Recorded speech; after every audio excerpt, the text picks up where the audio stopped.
Terima kasih Tuhan, terima kasih untuk kebaikan-Mu. Terima kasih kalau sampai hari ini kami masih mengalami, kami masih merasakan kasih-Mu, kami masih merasakan kebaikan-Mu. Dan kami selalu hidup di dalam kebaikan-Mu. Tuhan Yesus, Engkau tidak pernah berubah. Dulu, sekarang, sampai selama-lamanya. Bapa, Engkau yang mengajar. Engkau yang mengajar setiap umat-Mu, setiap murid-Mu. Dari zaman ke zaman tidak pernah berubah. Kami mau menjadi murid-Mu. Kami mau belajar sekali lagi. Kami mau sama-sama untuk mendengarkan apa yang menjadi firman-Mu. Dan kami percaya Tuhan, jadikan kami seperti domba-domba-Mu, mendengar apa yang Kau katakan. Mendengar kata-kata dari Gembala-Mu. Sang Gembala, Engkau sendiri Yesus. Terima kasih Tuhan. Terima kasih Tuhan. Kami tahu Tuhan, destiny kami menjadi pahlawan-pahlawan Kristus. Destiny kami Tuhan untuk terus bertumbuh di dalam Engkau dan jadi semakin seperti Engkau. Terima kasih Tuhan Yesus. Pegang semuanya dari awal sampai akhir. Kami mengucap syukur. Semua yang siap untuk mendengarkan firman Tuhan katakan Amin. amin. Shalom Bapak Ibu Saudara. Kita mau sama-sama belajar untuk tema di bulan Februari ini sebenarnya adalah bertumbuh di dalam Kristus atau growing in Christ. Ini ayatnya diambil dari 2 Petrus 3 ayat yang ke-18.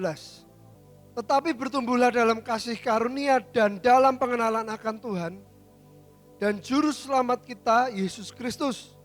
Baginya kemuliaan sekarang dan sampai selama-lamanya. Katakan amin.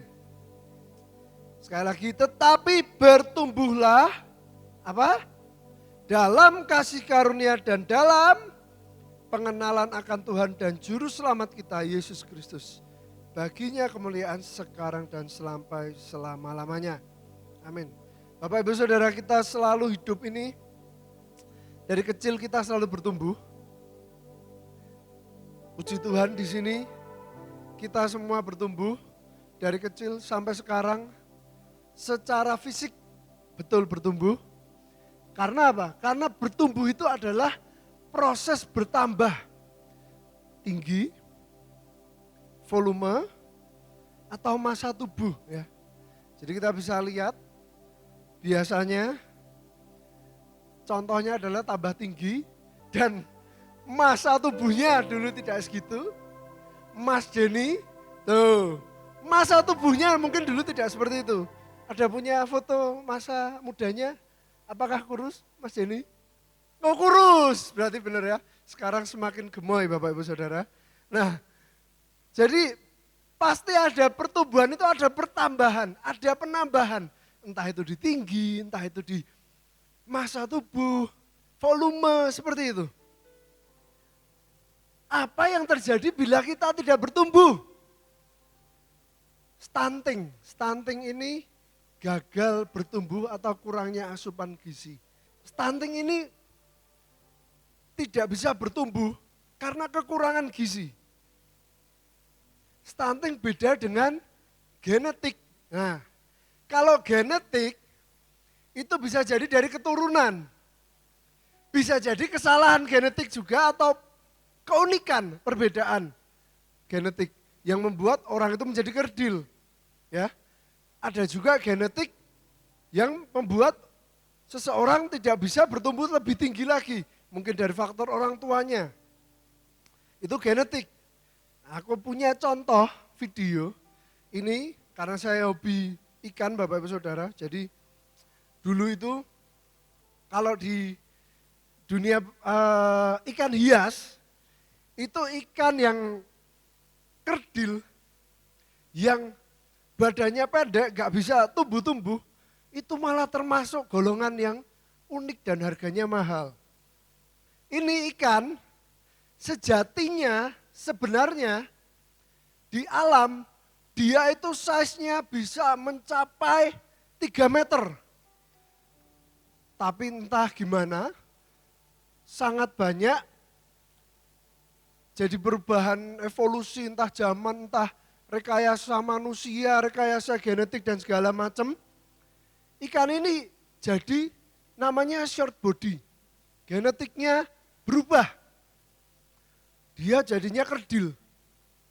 Nah ini termasuk golongannya unik. Kan sebanyak-banyaknya tidak bisa bertambah besar. Ini yang namanya kerdil ya, secara genetik. Nah yang berikutnya, video berikutnya, ini ikan yang sama. Tapi bukan genetik yang short body atau yang kerdil. Tapi mereka tidak bisa bertumbuh seperti sejatinya. Karena sejatinya ikan ini di dalam alamnya itu bisa mencapai sampai 3 meter, up to ya, hingga 3 meter. Kita lihat yang berikutnya. Nah ini Bapak Ibu Saudara, ini namanya itu ikan aligator karena mulutnya itu gede seperti buaya. Nah ini bedanya dia bertumbuh di alam, artinya tidak ada limit. Kalau yang tadi, mereka memang tidak kerdil, tapi mereka tidak bisa bertumbuh karena mereka, video yang sebelum ini, itu mereka hanya di dalam akuarium. Nah, ini hanya di dalam akuarium. Ini di salah satu akuarium kalau nggak salah di Singapura, ibaratnya di dunia air tawar gitu. Mereka di sana memang didesain, didekor seperti alam. Didekor seperti sungai, tapi sebenarnya mereka itu tidak akan bisa bertumbuh lebih besar lagi karena apa? Tidak ada arus yang cukup kuat untuk mereka terus berenang. Tidak ada space atau ruang yang cukup besar untuk mereka terus berenang. Nah, yang berikutnya yang di alam coba kita lihat. Ini dia ini ceritanya ini salah satu pemancing Bapak Ibu Saudara. Dan ikan ini adanya itu di hutan-hutan Amazon. Ukurannya kalau kita lihat sama ukuran manusia. Loh ini kalau buat makan-makan bisa makan-makan satu gereja ya Bapak Ibu Saudara. Karena ini waktu dia ukur itu ternyata 98 inci. Artinya dia size-nya mencapai 2,5 meter. Nah Bapak Ibu Saudara, kita bisa lihat dari sini. Ada 3 tadi. Yang pertama, ikan yang kelainan genetik. Bikin dia nggak bisa bertumbuh. Segitu aja. Hanya membesar, tapi tidak bisa mencapai panjang yang maksimal. Yang sejatinya ikannya ini. Yang kedua juga sama. Tidak bisa mencapai panjang yang maksimal sejatinya ikan ini. Karena apa? Karena dia tinggalnya hanya di dalam akuarium. Walaupun sepertinya dekorasinya seperti sungai, sekelilingnya sekitarnya seperti sungai, habitatnya dibikin seperti sungai. Tapi dia sudah nyaman di situ. Dia tidak pernah berburu lagi. Dia cuman dikasih makan tiap hari. Loh yang di alam belum tentu makan tiap hari. Dia harus berburu untuk mendapatkan makanannya. Tapi apa artinya? Dia terus gerak, dia terus gerak, dia terus gerak. Dia melawan arus. Dia mengeksplor, mencari. Itu berbeda. Yang kedua dia hanya di dalam kotak. Sudah nyaman, tidak ada ruang untuk bertumbuh. Nah padahal kita harus tahu. Yang berikutnya adalah kita harus tahu genetik kita. Genetik kita adalah Kristus. Amin. Katakan kanan kirinya, ada DNA ilahi di dalam hidupmu. Katakan. Karena genetik kita adalah Kristus. Amin. Maka Allah menciptakan manusia itu menurut gambarnya. Menurut gambar Allah diciptakannya dia. Laki-laki dan perempuan diciptakannya mereka. Menurut apa? Gambar Allah. Sama seperti tadi. ikan itu Tuhan ciptakan mencapai maksimal sebenarnya bisa 3 meter. Itu ada di genetiknya. Tapi karena manusia masukin dia ke akuarium, ada perubahan genetik memang biar jadi unik. Tapi dia jadinya nggak bisa bertumbuh.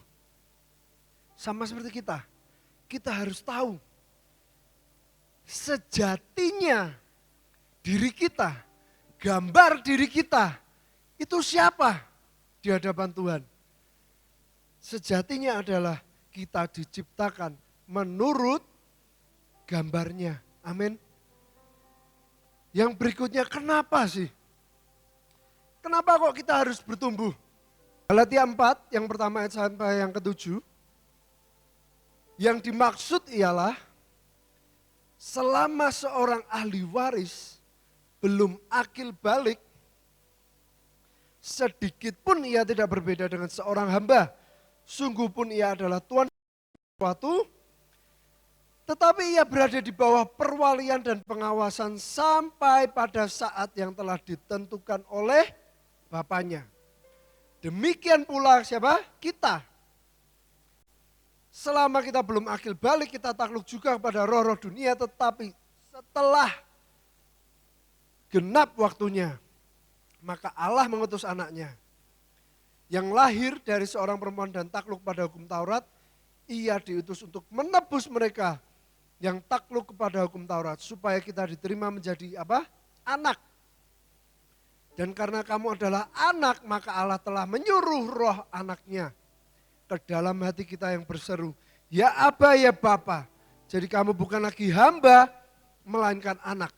Jikalau kamu anak, maka kamu juga adalah ahli-ahli waris oleh Allah. Amin. Jadi kita harus tahu gambar diri kita, destiny kita, identitas kita di hadapan Tuhan, kita tuh anak. Tapi Tuhan mau mempercayakan segala karunia-Nya, segala berkat-Nya. Kita udah ngelewatin new season. Tema yang bulan lalu, golden era. Mungkin kita berpikir, mana golden era? Aku pengen juga merasakan.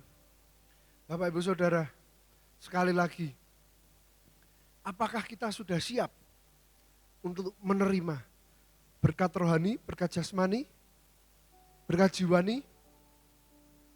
Tuhan melihat kalau kita sudah akil balik, kita bertumbuh dan kita sadar identitas kita adalah, oh kita itu anaknya. Kita punya hak untuk mendapatkan, untuk menjadi ahli waris. Dan kita punya hak untuk kita bisa bertemu dengan Tuhan secara langsung. Baru Tuhan akan mengajari, yuk nak, bertumbuh terus supaya apa? Supaya Tuhan semakin percayakan hari demi hari, amin. Yang berikutnya, bagaimana supaya kita ini terus bertumbuh di dalam Kristus. Yang pertama adalah sembuh untuk bertumbuh. Kenapa kita harus sembuh, Bapak Ibu Saudara? Satu kali saya pernah ngobrol, kami sering bimbingan pranikah dengan Ko Adi dan Cik Meta. Kita sedang ngobrol, Cik Meta ini lulus psikologi sekolahnya. Dan waktu kita ngobrol, ada yang namanya di dalam kehidupan setiap kita itu ada yang namanya inner child, Bapak Ibu Saudara. Inner child itu kayak anak kecil, tapi dalam tubuh kita, dalam hidup kita. Loh maksudnya apa? Munculnya dari mana? Munculnya dari emosi dan memori dari masa lalu atau masa kecil kita. Satu kali Bapak Ibu, ada yang mengajar workshop. Ada pengajar workshop di sini, dia drummer terkenal, dia ngajar workshop. Waktu ngajar workshop, Dia tanya, ayo sekarang siapa yang mau maju untuk nyoba? Gak ada yang berani maju. Gak ada yang mau. Kenapa? Takut salah. Padahal dia selalu bilang gini, dia pernah mengajar dengan murid-murid internasional, dia pernah mengajar dengan murid-murid bule-bule dari luar negeri, dengan mix dengan orang-orang Indonesia juga. Waktu dia ngajar, kalau orang luar, orang barat, itu begitu dikasih kesempatan, ayo siapa yang mau nyoba? Mereka berlomba-lomba angkat tangan buat maju. Mau nyoba. Padahal waktu sampai depan, salah. Tapi mereka tidak takut untuk maju. Beda dengan, dia bilang beda dengan orang Indonesia.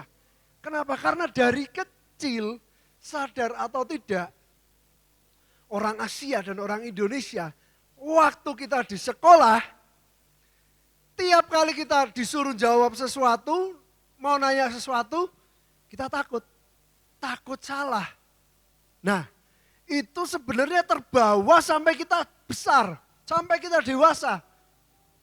Nah itu ada trauma, mungkin waktu kecil pernah disuruh jawab salah, diketawain satu kelas. Malu, trauma. Nah itu inner child kita keinget, waduh, memori. Aduh ya waktu kecil aku mau tanya, mau nyoba aja, diketawain satu kelas. Terbawa sampai besar. Dan ternyata itu harus sembuh Bapak Ibu Saudara. Kita harus tahu, kita harus temukan caranya gimana, tanya Roh Kudus. Supaya kita bisa bertumbuh, karena seringkali hal-hal itu yang menghalangi. Entah itu di dalam komunikasi kita dengan orang lain, entah itu di dalam kita berorganisasi, dalam pekerjaan. Seringkali banyak hal-hal inner child yang harus disembuhkan supaya kita terus bertumbuh. Amin. Yang berikutnya adalah kita harus memiliki ruang untuk bertumbuh. Jangan sampai kita membatasi segalanya seperti tadi. Ikan itu, saya juga pelihara banyak ikan di rumah. Kalau ikan-ikan ini Bapak Ibu Saudara mau diikutkan ke kontes. Kalau kontes itu kan ada kelas-kelasnya. Perlombaan ikan tuh ada kelas-kelasnya. Nah, kelasnya itu berdasarkan ukuran. Jadi orang-orang justru malah berlomba-lomba supaya menahan ukuran ikannya ini gak cepat besar. Tapi warnanya bagus. Lalu ikannya aktif. Tapi dikasih ditaruh di tempat yang segitu terus. Supaya ditahan ukurannya. Dia tidak akan bisa bertumbuh. Sama seperti kita. Ayo, apa yang seringkali menjadi kotak di dalam kehidupan kita? Ada di sini juga membatasi diri dan membatasi Tuhan. Itu salah satunya. Yang sering kita kotakin. Oh, cara Tuhan bekerja itu pasti seperti ini. Oh, menurut pengalamanku, untuk menghadapi masalah ini harus seperti ini. Menurut prinsip hidupku, A harus A, B harus B. Padahal ikut Tuhan. Kita yang harus fleksibel. Supaya apa? Kita ikut sama Tuhan. Ruang bertumbuh kita akan semakin besar. Amin. Dan yang berikutnya adalah open-minded. Pandangannya sangat luas. Cara berpikirnya sangat terbuka. Tapi dia selalu melihat yang positif. Di sini juga ada. Melihat yang positif. Itu salah satu kunci dari open-minded. Beliau berkata seperti ini. Kalau kita hidup bergereja Kita hanya hidup dalam pengajaran terus. Tapi kita tidak pernah belajar tentang roh. Dia bilang itu salah, kita tidak seimbang. Begitu juga sebaliknya. Kita hanya ngeroh terus. Tapi tidak diimbangi dengan pengajaran. Dengan hal-hal yang bisa diterapkan sehari-hari. Yang bisa dipelajari sehari-hari. Itu juga salah. Dulu Bapak Ibu Saudara waktu pertama kali ke LA. Saya sering banget ceritakan ini ke semua orang. Waktu pertama kali sampai LA. Saya langsung membatasi segalanya dengan standar diriku sendiri. Saya batasi, standarnya adalah, pujian penyembahan itu harus seperti ini. Harus megah. Begitu sampai di sederhana, sangat sederhana Bapak Ibu Saudara, cuman ada drum, ada keyboard, seringkali nggak ada yang main bass. Penyembahan, worship, semua lagunya baru, aku nggak tahu semua. Di titik itu baru Tuhan bilang, jangan membatasi cara Tuhan bekerja. Ada berhenti membatasi diri, ada berhenti membatasi Tuhan. Kita seringkali membatasi dengan apa? Dengan standar-standar yang kita buat sendiri. Penyembahan itu harus seperti ini, harus seperti itu. Biasanya seperti ini. Dinamikanya itu harus peak, lalu harus baru turun lagi atau harus peak terus. Itu bahasa teknis ya. Jangan disamakan dengan, jangan menilai musik dengan hadirat Tuhan. Itu berbeda. Dan di sana waktu awal, di sini rasanya sangat menghakimi. Apaan ini? Kok cuman kayak gini? Katanya ini sekolah internasional. Youth with a Mission kan internasional. Worshipnya kok kayak gini, kok lembek. Ditegur langsung sama Tuhan. Berhenti nak, berhenti batasi. Mau kayak gimana pun, buka, open your mind. Supaya apa? Supaya bukan tergantung dari siapa yang main musik, siapa yang nyanyi, siapa yang WL, tapi tergantung dari hati kita masing-masing. Amin. Yang berikutnya mau dikoreksi dan dinasehati. Sama kayak tadi. Bisa nasihat datang dari Tuhan langsung. Bisa kita baca Alkitab, bisa datang dari orang tua, bisa datang dari teman. Dikoreksi sama Tuhan, dibutuhkan kerendahan hati. Dan dibutuhkan untuk melihat yang positif. Hidup berjalan sama Tuhan. Menghadapi segala masalah yang kita lihat apa yang positif. Seperti apa yang positif, yang Tuhan mau tuh apa? Tuhan lagi ajarin apa? Kita membahas new season. Nah Bapak Ibu Saudara, setiap musim ingat satu hal.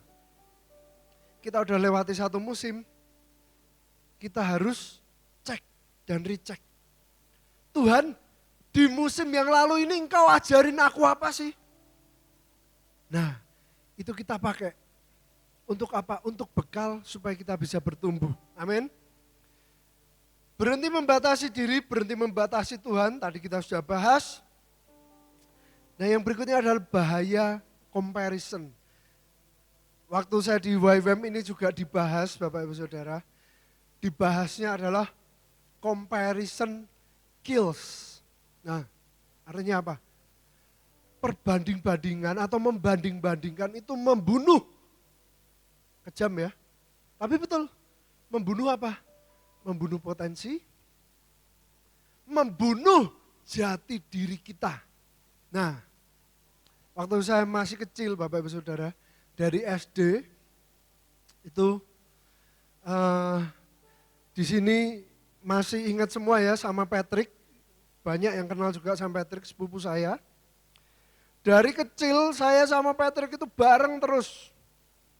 Sampai akhirnya ada adik-adik, ada Victor, ada Carol, ada Abigail, ada Grace. Tapi pertama itu saya berdua itu sama Patrick itu karena beda, nggak sampai setahun. Kita bareng terus. Masuklah kami ke sekolah. Wah, Patrick ini dalam akademis anaknya rajin. Rankingnya 1, 2. Tanya Anin. Anin ini dulu berlomba-lomba. Mereka rival dulu. Ya. Pertarungan sengit yang terjadi selama SD. Padahal yang bertarung anaknya, yang ketar-ketir orang tuanya, ya kan? Kamu ranking 1, loh kamu kok 2 kenapa? Woi, tiap kali terjadi pertarungan. Ranking 1, 2, ranking 1, 2. Patrick, Anin ranking 1, 2. Saya juga sama. Ranking 1, 2. Berapa? 12. Ranking 1, 2. Apa? Dari belakang. Karena apa? Karena beda. Kalau Patrick itu anaknya sukanya belajar, sukanya baca. Tapi waktu kecil kita sama-sama dikasih sepeda. Saya naik sepeda udah bisa belok-belok, bisa ngerem, bisa wah apa belajar. Ngetrail belajar apa. Patrick Bapak Saudara dikasih sepeda. Belajar naik sepeda. Bisa. Belajar mau ikut aku ngebut, ikut ngebut. Enggak bisa belok, enggak bisa ngerem nabrak tembok. Tapi kita lihat, memang ini berbeda dari kecil. Yang satu lebih rajin, lebih suka belajar. Yang satu lebih suka dolan di luar, Bapak Ibu Saudara. Kalau Bapak Ibu Saudara tahu, saya kelas 5 SD, mau ujian, saya ngotot sama mama. Saya mau main sepatu roda. Saya pokoknya mau belajar. Alhasil Bapak Ibu Saudara, patah tulang. Ya, jadinya sudah dimarahin, sudah ujiannya harus susulan, sakit, harus berangkat waktu itu ke Semarang untuk operasi. Jadi PR ya, jadi panjang. Tapi selama itu, selama saya kecil saya tidak menyadari bahwa satu, saya membandingkan diri saya sendiri sama Patrick. Karena kami bertumbuh dari kecil kan bareng. Padahal kalau masih kecil kita seringkali kan kalau rankingnya bagus kan bisa minta hadiah ya kan. Bisa dikasih hadiah dari orang tua. Dan orang tua ini bangga kalau anaknya ranking 1, 2. Dan saya merasa gagal. Saya merasa saya tidak bisa membanggakan orang tua saya waktu saya SD. Sampai pernah satu kali, mungkin mama lagi ngajarin sampai emosi, mungkin sampai saking malesnya saya untuk belajar, dimarahin, kamu itu lihat Patrick, ranking 1, ranking 2. Wah, jadinya saya tidak sadar ternyata itu membuat luka. Tadi yang dibilang inner child. Saya jadi membanding-bandingkan diri. Terkadang itu tidak sadar Bapak Ibu Saudara. Waktu saya pergi ke Amerika baru saya, waktu ketika diajarin soal comparison ini, tentang gambar diri harus pulih, baru saya sadar, pantesan. Sampai saya dewasa, saya selalu melihat orang lain. Wih, teman-temanku seumuran udah bangun rumah, udah punya mobil, ada yang sudah berkeluarga, ada yang sudah punya anak. Itu jadi banding-bandingkan dengan standar dunia, dengan standar orang lain. Itu enggak sadar. Itu membuat tidak bisa bertumbuh. Lalu waktu mau masuk SMP, mungkin sekitar kelas 5, kelas 6, kelas 6 itu mulai waktu masuk SMP, kan juga kita bertumbuh ya, dari SD ikut sekolah minggu, mulai ikut ke youth. di youth ada lebih dijelaskan lagi tentang apa? Identitas, tentang pengenalan akan Tuhan. Baru Bapak Ibu Saudara, waktu itu seiring dengan waktu, Mama selalu mengingatkan, ayo anak-anak, terutama saya, selalu diomongin, Vincent kamu itu pinter, tapi kamu itu harus rajin, gak boleh malas. Ayo, kalahkan malasmu. Begitu SMP, saya ditaruh di kelas yang bareng sama anak-anak yang rajin-rajin. Yang rankingnya tuh waktu SD itu bagus-bagus semua. Pikiranku adalah, waduh berat ini persaingannya. Lah pada yang biasanya ranking 12 jadi 24. Pikiranku seperti itu. Tapi ternyata lingkungan di mana kita bertumbuh sangat mempengaruhi. Di situ kalau mungkin waktu SD kompetisinya adalah, ayo siapa yang paling jago main bola, siapa yang paling jago olahraga, siapa yang paling jago berantem, ya kan? Sudah masuk SMP, persaingannya di pelajaran. Dan di situ baru saya sadari, waktu Mama terus bilangin, oh sebenarnya saya itu pintar. Saya itu pintar. Dan akhirnya saya ambil keputusan untuk rajin, lebih rajin lagi. Dan akhirnya juara 2 di kelas, waktu SMP, kelas 1. Dan puji Tuhan, bukan 12 dan bukan 2 dari belakang. Dan waktu itu saya baru sadar bahwa, oh selama ini yang menghantui adalah comparison, adalah perbandingan antara aku dengan standar yang terbentuk dari orang lain, dari dunia, bukan dari apa kata Tuhan, bukan dari apa kata orang tua kita. Dan yang terakhir adalah mengerti dan menghidupi kebenaran. Nah ini Bapak Ibu Saudara, kita udah ngerti tentang kebenaran, kita udah mendengarkan firman Tuhan. Ingat yang berikutnya adalah menghidupi. Supaya apa? Supaya kita menjadi dewasa di dalam Kristus.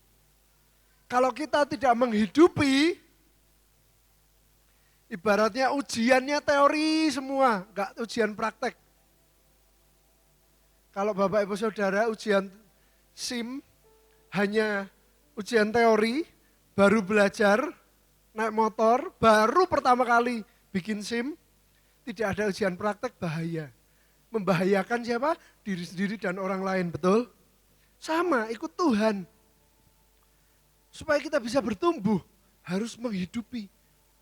Dan tiap kali kita dulu waktu masih kecil sama Engkong Yusa, selalu kalau pelayanan, aku ingat banget pelayanan ke Papua sama Engkong, itu kita dikumpulin satu kamar, diceritain, bukan diceramahin ya, tapi kita diceritain. Diceritain apa? Pengalaman-pengalaman hidupnya bersama Tuhan. Bagaimana kita harus belajar, bagaimana kita semakin kenal Tuhan dengan cara apa? Kita semakin bergaul sama Tuhan. Kita semakin hidup sama Tuhan. Semakin kita kenal. Amin. Jadi suatu kali saya waktu itu pulang dari Jakarta, kami langsung dari Solo, makan sebentar, langsung ke Temanggung untuk ikut doa 24 jam. Waktu doa, tiba-tiba Tuhan tuh kasih penglihatan, jemaat Shekinah itu semua dikasih ketapel sama Tuhan. Seperti Daud. dikasih ketapel, dan ketika ketapelnya ini digunakan untuk mengalahkan Goliat, bukan hanya Goliat yang kalah, tapi langit-langit tembaga itu terbuka Bapak Ibu Saudara. Jadi saya bawa ini di dalam doa, saya gumulkan, dan Tuhan bilang untuk oke, belajar lagi, lihat lagi dari Daud. Apa kunci-kuncinya? Apa yang membedakan? Kok dia ini bisa menaklukkan Goliat? Kenapa dia ini bisa berbeda dengan bangsa Israel yang lainnya dan saudara-saudaranya? Yang kita tahu Bapak Ibu Saudara, kita selalu kenal cerita tentang Daud ini. Kalau saya pribadi dari saya masih di sekolah minggu, selalu mendengarkan cerita bahwa Daud ini berhasil mengalahkan Goliat. Daud membawa kemenangan untuk Israel. Nama Tuhan dipermuliakan. Tapi kita lihat, yang membedakan Daud dari saudara-saudaranya. Kita akan baca sama-sama 1 Samuel 17 ayat 12 sampai 15. Daud adalah seorang dari Efrata, dari Bethlehem, Yehuda, yang bernama Isai. Isai mempunyai 8 anak laki-laki. Pada zaman Saul, orang itu telah tua dan lanjut usianya. Ketiga anak Isai yang besar-besar telah pergi berperang mengikuti Saul. Nama ketiga anaknya yang pergi berperang itu ialah Eliab, anak sulung. Anak yang kedua ialah Abinadab, dan anak yang ketiga adalah Syama. Daudlah yang bungsu. Jadi ketiga anak yang besar itu pergi mengikuti Saul. Tetapi Daud selalu pulang daripada Saul untuk mengembalakan domba ayahnya di Bethlehem. Jadi kita udah bisa lihat di sini identitasnya Daud. Dari 8 anak laki-laki, dan kita tahu ketika Daud diurapi sampai bapaknya aja lupa kalau punya anak satu lagi. Identitasnya dia di hadapan orang-orang dan kakak-kakaknya dia itu sebenarnya cuma gembala. Tapi kakak-kakaknya berangkat berperang mengikuti Saul. Ini udah kelihatan. Sama kayak tadi. Aku dilihat orang-orang dan aku berpikir bahwa wah, aku ini tidak pintar secara akademis. Selalu kalah sama saudara-saudara. Tidak pintar. Itu yang dilihat oleh dunia. Tapi sekali lagi ingat, identitas itu belum tentu jati diri kita. Itu bisa jadi yang dilihat orang lain. Oke. Yang kedua, 1 Samuel 17 ayat 22 sampai 24, ayat 23 sampai 24. Sedang ia berbicara dengan mereka, tampillah maju pendekar itu. Namanya Goliat, orang Filistin dari Gad. Dari barisan orang Filistin ia mengucapkan kata-kata yang tadi juga. Dan Daud mendengarnya. Ketika semua orang Israel melihat itu, larilah mereka daripadanya dengan sangat ketakutan. Ada kata-kata Daud mendengarnya.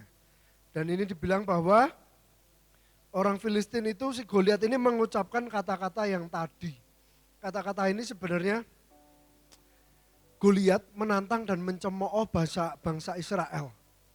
Dan Bapak Ibu Saudara bayangkan ini sudah terjadi di perang itu 40 hari.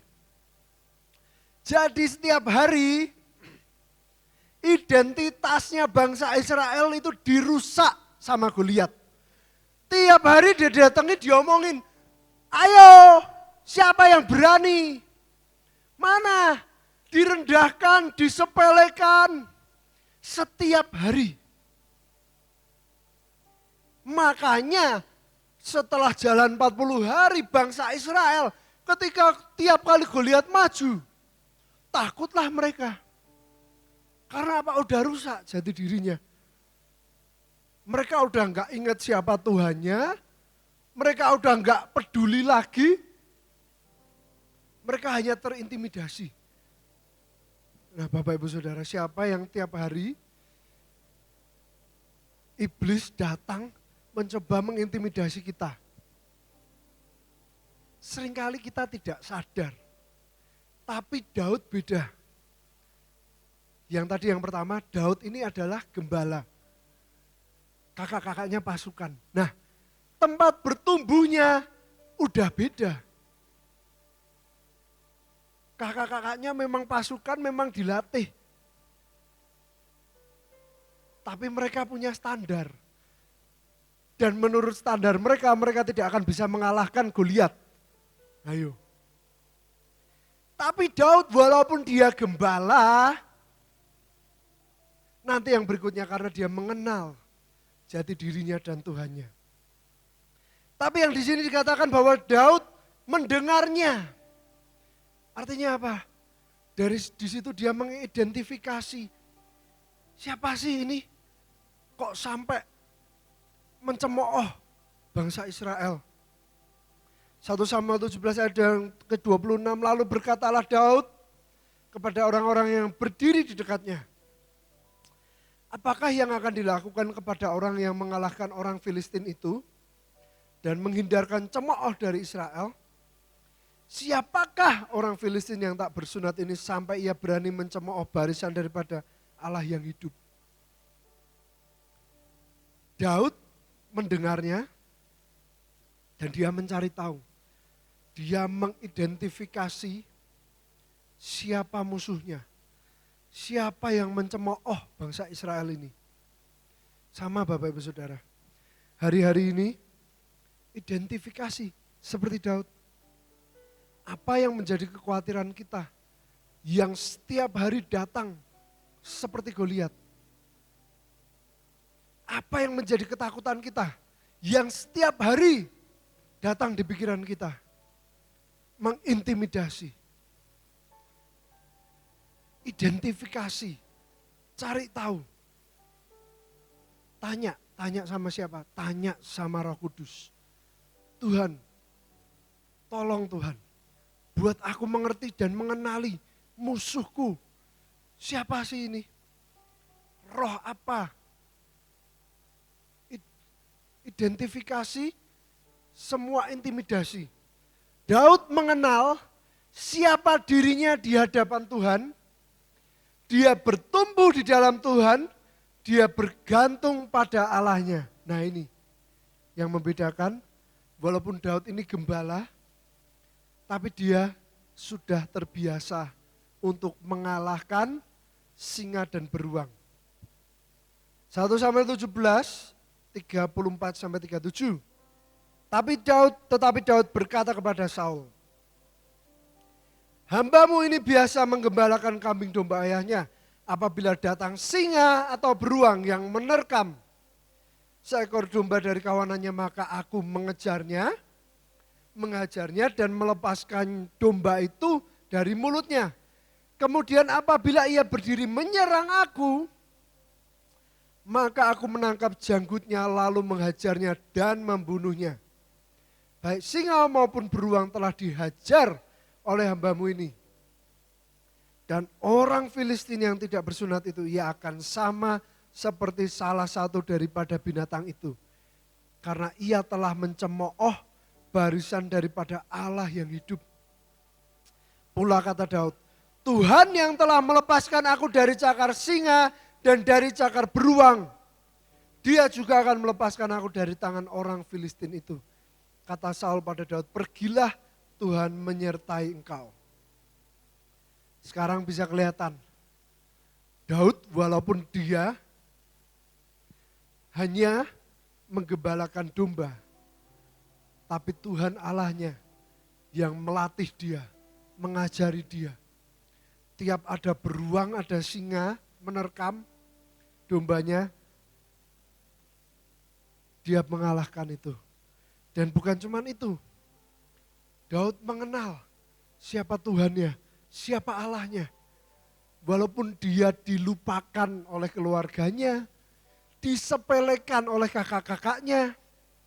Karena waktu dia berangkat ke medan perang disuruh nganter makanan, sama kakaknya itu udah disepelekan. Ut, kamu ngapain sih Ut? nek basa Jawane, kowe iki ngopo Bali ya? Katanya gini Bapak Ibu Saudara, kalau di Alkitab dikatakan bahwa kamu pasti kesini cuman mau lihat ya. Dengan alasan bawa makanan. Dia disepelekan di hadapan orang-orang lain, di hadapan kakak-kakaknya, dia disepelekan. Tapi dia tidak pedulikan itu.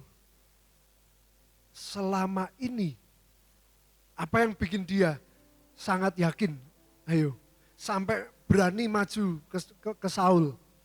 Apa yang bikin dia sangat yakin? Karena selama ini dia bertumbuh bersama dengan Allahnya.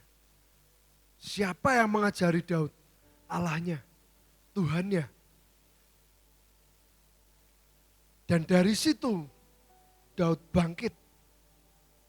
Dan Daud berkata kepada Saul, Tuhan yang sama, yang melepaskan aku dari beruang dan singa, dia yang akan melepaskan aku. Pertama Bapak Ibu Saudara, bertumbuh seperti Daud. Kenali siapa roh yang menyertai dia.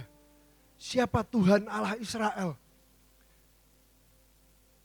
Dan yang kedua, identifikasi Goliat yang datang setiap hari untuk mengintimidasi.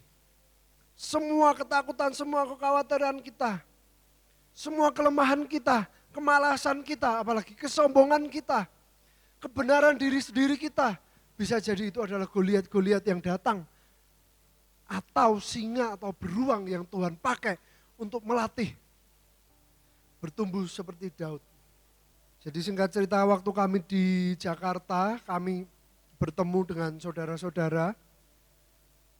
Kami ngobrol lah, pasti ditanya kan, semua orang pasti nanya hal yang sama, which is kami sangat bersyukur bahwa banyak saudara-saudara yang ikut membantu dan ikut mendukung dalam persiapan untuk pernikahan.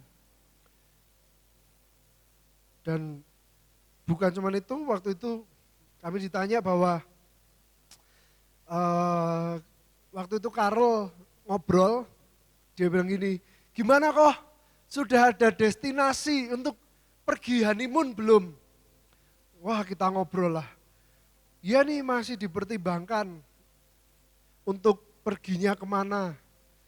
Lalu kami ngobrol-ngobrol, aku ngomong salah satu destinasiku adalah yang menjadi pilihan. Ada salah satu negara di mana kita pengen ke sana karena apa? Di sana itu tidak mahal, tidak terlalu mahal. Udah gitu kita bisa menginap di hotel, hotelnya tidak terlalu mahal tapi bagus-bagus. Makanannya itu enak-enak. Wah cocok nih untuk menjadi destinasi untuk kita honeymoon. Terus Karel cerita, maksudnya baik Bapak Ibu Saudara, supaya apa? Supaya honeymoon itu gak kepikiran ya. Karel itu tiba-tiba cerita, oh tapi di negeri itu, di kota itu, lagi ada yang viral. Viral di sosmed, di TikTok itu viral. Ada ceritanya kalau nggak salah ada petapa atau apa, itu dia bertapa dan dia mendapatkan ilham atau mendapatkan penglihatan atau apapun itu, sehingga dia menciptakan sebuah patung. Dan patungnya itu tingginya 5 meter. Wah. Lalu karena viral dan ternyata waktu dibaca artikelnya, tidak ada satu agama pun yang meyakini patung itu dari keyakinan agama mereka. Orang-orang tambah bingung dan orang-orang tambah takut. Ada yang meyakini, oh ini menjadi keberuntungan. Ada yang takut, ada yang melihat itu mereka merasa aneh. Dan itu viral Bapak Ibu Saudara. Jadi maksudnya Karel bagus, baik. Ya udah, jangan ke situlah. Daripada nanti kepikiran. Terus aku bilang, oh iya ya, Ya udahlah, janganlah, malas lah, gak maulah, males, aku bilang gitu. Waktu berapa hari lalu, 2 hari lalu ya kayaknya, saya tiba-tiba bermimpi, dan di mimpi itu sangat jelas mendapatkan mandat dari Tuhan, berangkat, perangi. Dengan detail Bapak Ibu Saudara, dikasih tahu, suruh ini, suruh ini, suruh ini. Dan bahkan dikasih clue kapan harus berangkat. Dan setelah mimpi itu, saya berdoa, Tuhan, kenapa sih? Ngapain? Perasaan negara itu bukan bagian kami. Tapi beda Bapak Ibu Saudara. Tuhan bicara apa?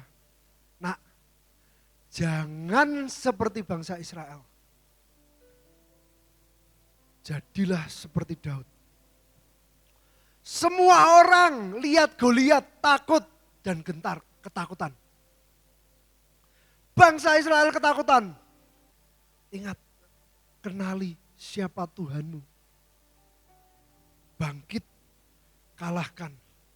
Seperti Daud, kenali Allahnya yang hidup. Alami hidup dengan Tuhan. Melawan singa, melawan beruang, dia tidak gentar. Karena apa? Karena dia mengalami, menjalani semuanya itu bersama dengan Tuhan. Kenali identitas diri kita di hadapan Tuhan. Percaya ada kuasa roh terbesar. Identifikasi Goliat-Goliat di dalam hidup kita.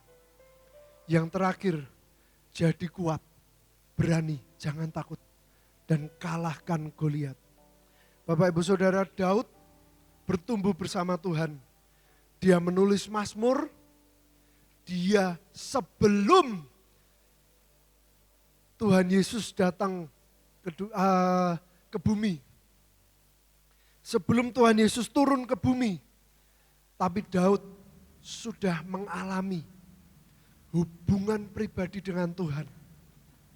Tidak harus melewati atau melalui korban sembelihan, tidak harus melewati atau melalui imam besar, tapi dia bisa bertemu dan mengenal Allahnya. Bapak Ibu Saudara, kita sudah ditebus oleh darahnya dan kita sudah menjadi anak-anaknya. Ingat, kita ahli waris. Dan bertumbuh itu adalah sebuah pilihan. Kalau kita tidak mau beres dengan luka-luka, trauma, inner child kita, tiap kali Tuhan proses. Sini ada yang pernah kesusuben, ada serat kayu atau duri masuk ke kaki atau ke tangan. Nah, kesusuben itu Bapak Ibu Saudara. Saya pernah satu kali di kaki kena susuben itu, sakit, tiap jalan sakit. Tapi karena dia ngumpet di dalam kulit kaki, karena kulit kaki kan seringkali tebal, gak kelihatan. Susah dan sakit sangat mengganggu. Akhirnya saya memutuskan untuk mengoperasi kaki saya sendiri. Dicuci pakai alkohol, dicari mana sih ini susubennya. Dan begitu dapat, begitu keluar rasanya sangat lega. Sama, mengidentifikasi Goliat. Seringkali kita harus alami dulu. Setelah kita ngalami, baru kita sadar, oh ternyata selama ini yang menghalangi pertumbuhan kita, kekhawatiran kita, kekanak-kanakan kita, identifikasi, minta Tuhan operasi hati kita, supaya setiap duri yang tertancap itu diambil. Amin. Jadilah sembuh Karena sembuh itu adalah keputusan. Dan bertumbuh adalah sebuah keputusan. Tuhan, kami mau bangkit. Kami mau bertumbuh dan menjadi kuat. Karena kami mau mengalahkan dan menaklukkan setiap kelemahan, setiap Goliat yang terus datang dan mengintimidasi. Jadikan kami pahlawan-Mu. Ajari kami, berikan kami kekuatan untuk terus bertumbuh di dalam Engkau. Dan pakai kami untuk kemuliaan nama-Mu Tuhan. Inilah kami pasukan-pasukan-Mu, pahlawan-pahlawan Kristus. Ajari kami untuk terus bertumbuh di dalam Engkau. Terima kasih Tuhan, di dalam nama Tuhan Yesus Kristus.